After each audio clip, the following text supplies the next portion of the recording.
Force, sorry, इसका अब dimension निकाल लेंगे। क्या निकाल लेंगे? डायमेंशन, एक्सेलरेशन का ही।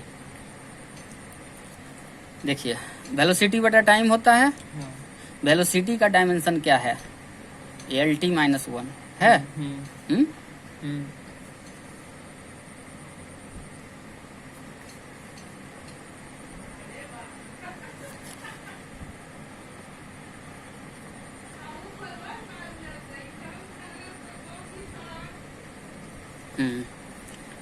LT-1 वेलोसिटी का डायमेंशन।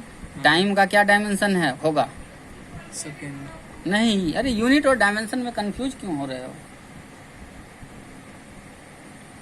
टाइम का डायमेंशन टी। यूनिट का मतलब मात्रक, जिस चीज में उसको नापते हैं, और डायमेंशन का मतलब जिस चीज में उसको लिखते हैं, जैसे उसको इंग्लिश वर्ड में लिखते हैं।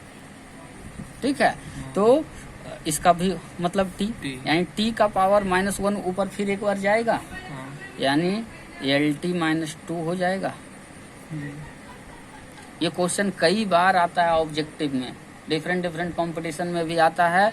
और आप मानिए कि स्टेट वालों के लिए तो ये दोनों बहुत महत्वपूर्ण है, दोनों। ठीक है, डायरेक्ट आपको क्वेश्चन आएगा what is the dimension of acceleration. उस समय आप याद करके गए होंगे तो LT-2 जो लिखा हुआ है, कभी LT-1 हो जाएगा, कभी LT-3 हो जाएगा, कभी LT हो जाएगा, क्योंकि इसका कोई बेस नहीं ना है याद करने का। लेकिन समझने का बेस है कि एक्सेलरेशन वेलोसिटी बटा टाइम होता है। वेलोसिटी का डायमेंशन हम जानते हैं LT-1, टाइम का डायमेंशन जानते हैं T, यानी LT-2। थोड़ा सा स्मॉल कैलकुलेशन है। आगे बात समझ में पूरी तरीके से? ठीक है, अब जो फोर्स आया था उसका भी तो हमें देखना पड़ेगा, यूनिट एंड डायमेंशन। ठीक है, फोर्स का सबसे पहले यूनिट देख लेते हैं।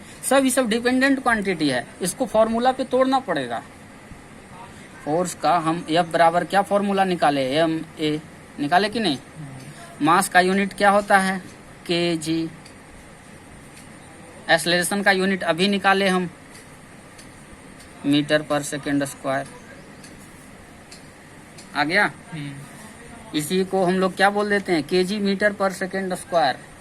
इसका चूंकि फोर्स नाम का आविष्कार भी न्यूटन ने किया, इसलिए इस यूनिट का नाम उन्होंने न्यूटन दे दिया, जिसे कैपिटल N से रिप्रेजेंट करते हैं।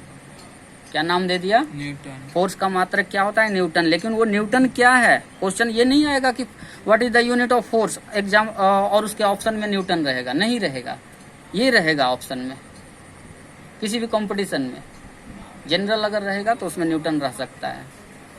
ठीक है, वहाँ क्या रहेगा कि वो समझता, देखना चाहता है कि आपको कॉन्सेप्ट पता है कि नहीं, कि फोर्स का यूनिट क्या है। न्यूटन आप याद करके तो आ गए, लेकिन वो न्यूटन क्या था जिसका नाम न्यूटन दिया गया? वो kg मीटर पर सेकेंड स्क्वायर था, उसको शॉर्ट में न्यूटन बोल दिया गया। कि ये जब हम लिखेंगे तो आप लोग समझ लेना कि kg मीटर पर सेकेंड स्क्वायर है। आ गया बात समझ में? ठीक है, चलो इसका डायमेंशन भी देखना पड़ेगा।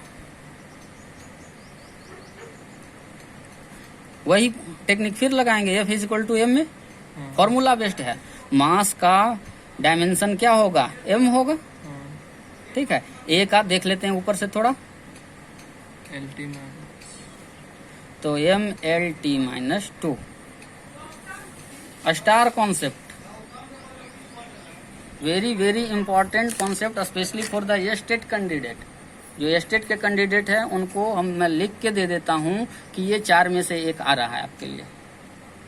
ठीक है, बोर्ड का भी जो एग्जामिनेशन देते हैं, जो 9th बोर्ड का एग्जाम देंगे, ठीक है, या 9th क्लास का एग्जाम देंगे, उनके लिए भी ये 4 में से एक आ रहा है। ये फिक्स है। और लोग कंफ्यूज रहते हैं क्योंकि वो याद करके जाते हैं। यहाँ कॉन्सेप्ट समझ के जाना है, याद करके नहीं जाना है। न्यूटन का दोनों ही लॉ हमने डिस्कस कर दिया। ठीक है, तीसरा लॉ सबसे आसान। क्या है तीसरा law? Third law of motion. First law क्या था? अब रिमाइंड करो फटाफट आप लोग। फर्स्ट लॉ क्या था न्यूटन का? बताइए। First law of motion. कुछ नहीं था यार, जब तक किसी को डिस्टर्ब नहीं करेंगे वो अपने पोजीशन को कंटिन्यू रखेगा। ठीक है, कोई सोया हुआ आदमी को सुबह जब तक नहीं हो जाएगा तब तक वो सोया रहेगा। सीधी सी बात है। फर्स्ट लॉ ऑफ मोशन कहीं भी लगा दो ना, वैलिड है। कोई भी पढ़ता हुआ आदमी है वो तब तक पढ़ेगा जब तक कोई सेकंड फैक्टर उसके माइंड में नहीं आ जाएगा, हाँ, तो वो भी तो डिस्टरबेंस हुआ एक तरह का। ठीक है, तो फर्स्ट लॉ ऑफ मोशन जिसे हम लॉ ऑफ इनर्शिया भी कहते हैं, ठीक है, तो अपने स्टेट को वो तब तक कंटिन्यू रखेगा जब तक कोई एक्सटर्नल अफेयर्स, एक्सटर्नल डिस्टरबेंस नहीं आ जाएगा। खत्म first law of motion. Second law of motion क्या है? Rate of change of momentum is directly proportional to applied force. Force किन किन बातों पे निर्भर करता है? मास पे निर्भर करता है, वेलोसिटी पे निर्भर करता है, टाइम पे निर्भर करता है कि नहीं? ठीक है, तीनों को कोरिलेट कर दिया हमने। वहां से एक कॉन्सेप्ट जनरेट हुआ, डेवलप हुआ एक्सेलरेशन का, वो भी हमने डिस्कस कर दिया। सभी का हमने यूनिट एंड डायमेंशन क्लैरिफाई कर दिया। अब थर्ड लॉ ऑफ मोशन क्या है? अगर सपोज दो आदमी खड़ा है, बिना काम के इस आदमी ने इसको एक थप्पड़ मारा, क्या परिणाम होगा? ये भी मारे, ये भी एक थप्पड़ मारेगा। यही है third law of motion. Action is equal to reaction and in opposite direction. ठीक है, ये इसको मारा तो ऐसा नहीं ना है ये फिर अपने आप को एक थप्पड़ मार लिया, नहीं, तो अपोजिट डायरेक्शन में गया और बराबर गया। ठीक है, ये एक थप्पड़ मारा तो ऐसा नहीं तो एक गोली मार दिया, ऐसा तो होता नहीं है। ठीक है, तो जनरल केस में ये एक थप्पड़ मारा तो ये भी एक थप्पड़ मारता है। ठीक है, बाकी अलग अलग फैक्टर है कि हो सकता है वो एक थप्पड़ के बदले एक लात मार दिया होगा, तो उसका वो माइंड फैक्टर है। लेकिन यहाँ फिजिक्स फैक्टर क्या कहता है कि एक थप्पड़ के बदले एक थप्पड़। इसका कहने का मतलब है कि हम बॉल को, किसी कॉस्को बॉल को, टेनिस बॉल को इस तरह जमीन में मार दिए, क्या रिजल्ट होता है? वो भी बाउंस करता वो बाउंस करके ऊपर आता है। ठीक है, थोड़ा जितना स्पीड से मारे थे उससे थोड़ा कम स्पीड से ऊपर आता है। जबकि एक्शन के बराबर रिएक्शन पढ़ते हैं, हम क्या करते हैं, कोई भी थ्योरी बताते हैं ना तो उसके साथ प्रैक्टिकल केस को कंबाइन करते हैं। प्रैक्टिकल केस क्यों उस थ्योरी से डिफर कर रहा है वो भी बता देते हैं, ताकि कभी जीवन में कंफ्यूजन ही ना हो। अब हम पढ़े एक्शन के बराबर और विपरीत रिएक्शन, तो बॉल को ऐसे ड्रॉप किए, वो ऊपर आया, लेकिन कम क्यों आया? यहाँ से ड्रॉप किए थे तो यहाँ तक तो आया नहीं, यहीं तक रह गया। एयर के इफेक्ट के कारण, फ्रिक्शन के इफेक्ट के कारण वो जमीन पे गया तो जमीन उसको थोड़ा पकड़ लिया, जाने नहीं दिया। ठीक है, और ऊपर आ रहा था तो हवा भी थोड़ा उसको दबाया, ग्रेविटी भी उसको नीचे खींचा। तीन तरह का रिएक्शन अगर नहीं लगता ना तो हम जितना जोर से मारे थे उतना ही जोर से वो ऊपर आता। और मेन इफेक्ट इसमें एयर और ग्रेविटी है। ये तो कम फ्रिक्शन लगा पाया क्योंकि बिल्कुल कम टाइम के लिए इसके पास गया था। ठीक है, इसका कहने का मतलब ये भी बताया जाता है कि आप एक एग्जाम्पल को थोड़ा समझाया जा सकता है कि आप अगर चांद पे जाते हैं तो वहाँ, यहाँ अगर 3 फीट जंप कर रहे हैं ना तो वहाँ जाके 5 फीट जंप करेंगे आप, 6 फीट जंप करेंगे आप। क्यों? क्योंकि वहाँ का ग्रेविटी वहाँ का कम है। इसका मतलब वही बॉल को हम चांद पर ले जाके ड्रॉप करें तो सिचुएशन बदल जाएगा, बदलेगा कि नहीं? अगर यहाँ से ड्रॉप कर रहे थे, पृथ्वी वाला यहाँ तक आ रहा था, ठीक है, तो चांद वाला यहाँ तक आएगा। आ गया ये कॉन्सेप्ट समझ में, थर्ड लॉ ऑफ मोशन। ठीक है, थर्ड लॉ ऑफ मोशन का एक बेस्ट एग्जांपल एनसीईआरटी के बुक में जो बताया गया है, एक स्प्रिंग बैलेंस के द्वारा बताया गया है। ठीक है, एक दीवार है जिसके द्वारा एक स्प्रिंग बैलेंस को बांध दिया गया है, लटका दिया गया है, उससे एक दूसरा स्प्रिंग बैलेंस भी अटैच कर दिया गया है हुक के द्वारा। ठीक है, इस तरीके से अब क्या करते हैं, हम इसे खींचते हैं। जब हम इसे खींचते हैं, ठीक है, तो ये रीडिंग स्टार्ट हो जाता है। और क्या होता है, ये इसको ऑटोमेटिकली अपने तरफ खींचता है। ठीक है, तो आप देख सकते हैं इसका रीडिंग इस साइड में आया हुआ है, बुक में आप ध्यान से देखिए। ठीक है, इसका रीडिंग जो है इस साइड आया है, फर्स्ट वाले का, दूसरे वाले का इस साइड आया है कि नहीं? यानी एक्शन के बराबर और विपरीत रिएक्शन। हमने इसको खींचा था, ए ऑब्जेक्ट को हमने खींचा था। ठीक है, इसने क्या किया, इसको खींचा, बी पे एक्शन लगाया ए ने। किसने लगाया? ए ने। मेरे द्वारा लगाए गए फोर्स के कारण।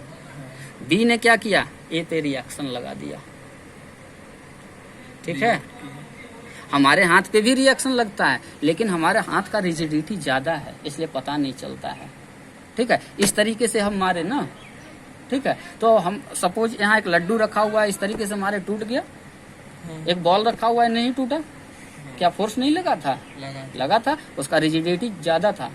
ठीक है, तो बॉल को मारे तो मेरे हाथ में ज्यादा फील हुआ, जबकि एक्शन के बराबर और विपरीत रिएक्शन दोनों ही कंडीशन में हुआ था। ठीक है, तो वो उसकी बनावट के कारण ऐसा होता है। लेकिन यहाँ जब हम देखते हैं दोनों ही स्प्रिंग बैलेंस वाले केस में, तो दोनों बिल्कुल सिमिलर है। उस केस में हमको क्लियरली दिखता है कि ये ए के द्वारा बी पे एक्शन लगाया गया, ठीक है। बी ने क्या किया, ए को रिएक्शन दिया, तो इसका इधर शिफ्ट किया मेजरमेंट, इसका इधर शिफ्ट किया मेजरमेंट। आ गया बात समझ में। Third law of motion tales how an applied force the third law of motion state that when one object exert a force on another object, एक वस्तु दूसरे वस्तु पर जब कोई फोर्स लगाती है, द सेकेंड ऑब्जेक्ट इंस्टेंटेनियसली मतलब बिना टाइम लगाए हुए, जैसे ही लगाए वैसे ही, ठीक है, exert a force back on the first, उस पे वैसा ही बैक फोर्स लगा देता है। These two forces are always equal in magnitude but opposite in direction. अगर इसको ऐसे मारे तो ये भी तो हमको ऐसे मारा, उसी समय मारा, विदाउट टाइम गैप के मारा। जितना फोर्स से हम मारे उतना ही फोर्स से ये भी मारा हमको, लेकिन जिस डायरेक्शन में हम मारे उसके उल्टा डायरेक्शन में मारा। Third law of motion clear, कुछ भी नहीं बचा। एक कॉन्सेप्ट है कंजर्वेशन ऑफ मोमेंटम का, ठीक है, बहुत इंपॉर्टेंट कॉन्सेप्ट, मैक्सिमम लोगों को समझ में नहीं आता है जो फिजिक्स पॉइंट ऑफ व्यू से नहीं पढ़ते हैं। कंजर्वेशन कोई चीज का समझते हैं, उसको कंजर्व करना, हाँ, बर्बाद न करना, सेव कर लेना, ठीक है। हिंदी वाले थोड़ा देख लेंगे कंजर्वेशन का मतलब क्या होता है, हम सीधा बताते हैं, कंजर्वेशन का अर्थ समझा देते हैं। उसको बर्बाद न करना कहा जाता है कि नेचर को कंजर्व करो, नेचुरल रिसोर्सेज को कंजर्व करो, उसे बर्बाद मत करो, बचाओ उसे, ठीक है। तो मोमेंटम को भी कहता है, मोमेंटम ऑटोमेटिकली कंजर्व है, ठीक है।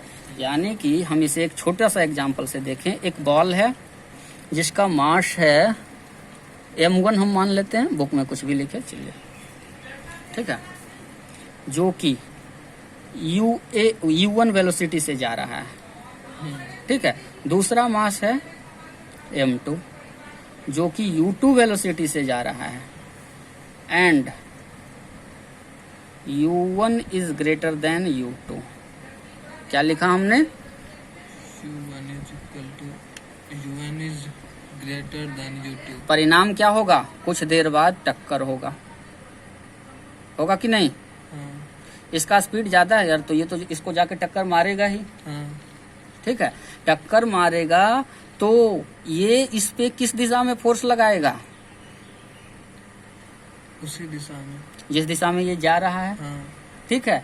यानी कि इधर F कोई फोर्स लगेगा जो कि U1 के द्वारा U2 पे लगाया जाएगा, ठीक है या नहीं। हाँ, सपोज U1 U2 न लिख के 1 के द्वारा 2 पे लगाया जाएगा, 1 के द्वारा किस पे लगाया जाएगा, 2 पर, 2 पे लगाया जाएगा। ये जो 2 ऑब्जेक्ट था, ये 1 था, ये 2 था, 2 क्या करेगा, चाहेगा कि ये आगे नहीं बढ़े हमको, हाँ, विपरीत में लगा। इसके विपरीत एक फोर्स लगाएगा कि नहीं। हाँ, यानी F जो है 2 के द्वारा 1 पे लगाया गया फोर्स, जिसे रिएक्शन फोर्स भी कहते हैं, इसका परिणाम क्या होगा जानते हो, ये जो दूसरा ऑब्जेक्ट था उसका स्पीड बढ़ जाएगा, इसका स्पीड घट जाएगा। अब सिंपली तुम सोचो ना, एक बॉल यहाँ रखा हुआ है, एक बॉल यहाँ रखा हुआ है, ठीक है। इस बॉल को इस तरीके से मार दिया, या दोनों बॉल, एक बॉल को लुढ़का दो, एक बॉल को इधर से मार दो, परिणाम क्या होगा, आगे वाला बॉल ज्यादा स्पीड से मूव करने लगेगा, ये बॉल कम स्पीड से मूव करेगा, इसका फोर्स उसमें लग इसका जाएगा। फोर्स उसमें ट्रांसफर हो गया। यही तो है कंजर्वेशन ऑफ मोमेंटम,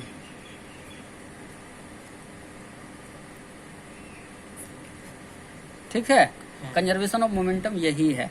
फाइनली जो m1 था ऑब्जेक्ट, m1 ऑब्जेक्ट था, m1 मास वाला ऑब्जेक्ट, वो किसी v1 वेलोसिटी से मूव करने लगा, और m2 मास वाला जो ऑब्जेक्ट था वह किसी v2 वेलोसिटी से मूव करना। लेकिन अब कंडीशन बदल जाएगा, पहले ये ज्यादा था, u1 ज्यादा था, अब क्या हो जाएगा, v2 is greater than v1, उल्टा हो जाएगा कि नहीं कंडीशन। मारने के बाद मास में तो कोई चेंज हुआ नहीं, और इसमें इतना ही बदलाव होगा, v2 उतना ही बढ़ेगा जितना कि u2 घटेगा, सॉरी u1 घटेगा, u1 जितना घटेगा कौन बढ़ जाएगा, v2 बढ़ जाएगा।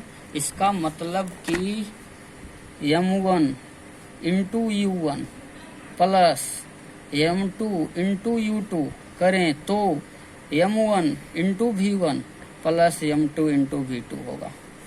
इसमें कहीं से कोई कंफ्यूजन नहीं है। कहाँ गया कहाँ, सब तो यही है। अगर दोनों का कंबाइंड इफेक्ट को स्टडी कर ले, दोनों के कंबाइंड इफेक्ट को स्टडी कर ले, मास कांस्टेंट है, मास यहाँ चेंज नहीं हो रहा है, यानी कि हम सिंपली समझें कि u1 प्लस u2 बराबर v1 प्लस v2 होगा कि नहीं होगा? होगा। वही कॉन्सेप्ट यहाँ लगा दिए। m1 m2 सबके साथ अटैच्ड था, ठीक है, तो u1 प्लस u2 बराबर v1 प्लस v2। इसी को कहते हैं conservation of momentum. Momentum m into v को क्या बोले थे? मोमेंटम। मास गुना वेलोसिटी को क्या बोले थे हम? मोमेंटम। यानी कि मोमेंटम कभी बर्बाद नहीं होता है, ठीक है, वो कंजर्व रहता है, बस एक ऑब्जेक्ट से दूसरे ऑब्जेक्ट में ट्रांसफर हो गया, ठीक है, दैट्स ऑल। इसका मतलब हम लोगों ने force and law of motion को बहुत बेहतरीन तरीके से समझ लिया, ठीक है। इसमें कुछ भी बचा हुआ नहीं है force and law of motion में, ठीक है। जो भी इससे इंटर रिलेटेड कॉन्सेप्ट था, जो यूनिट था, डायमेंशन था, फोर्स कहाँ से आता है, डेफिनेशन कहाँ से आता है, हर एक बातों को हमने पॉइंट टू पॉइंट क्लैरिफाई कर दिया। अब आप लोग जाके क्वेश्चन प्रैक्टिस कर सकते हो, न्यूमेरिकल प्रैक्टिस कर सकते हो और क्वेश्चन बैंक से आया हुआ क्वेश्चन भी बना सकते हो। Thank you.